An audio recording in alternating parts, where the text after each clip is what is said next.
Hey guys, welcome back to the channel. In this tech tutorial video, we're going to show you how you can block sensitive content on Google search in 2026.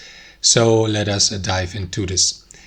Alright guys, there are two ways how you can do this. It depends on the question whether you access Google search via Google Chrome or any other web browser. So let us go with option number one and assume you do your search or web search here on Google Chrome. Launch the Google Chrome browser.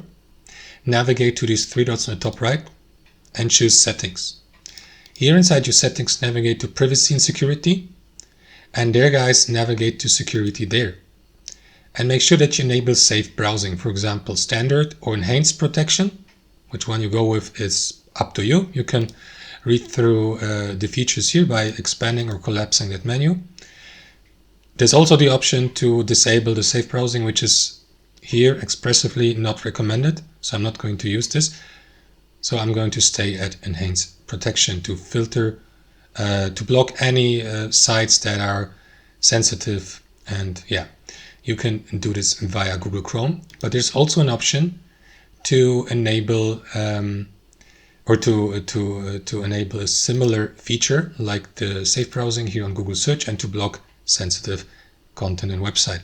To do that here on Google search, for example, if you're not on Google Chrome but any other web browser, what you want to do is click into settings in the bottom right. In there, navigate to search settings.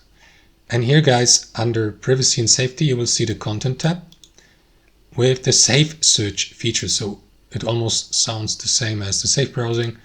So what you want to do is click into it and then decide which of these settings you would like to go with. As previously mentioned, this will filter, for example, sensitive content, but you can also choose the option to blur these or disable the safe search feature entirely, which I'm not going to do. So yeah, I'm going to keep it exactly like this. And that's how it works, guys. Thanks for watching. Hope you enjoyed it, got some value from it, and we'll see you next time on our channel.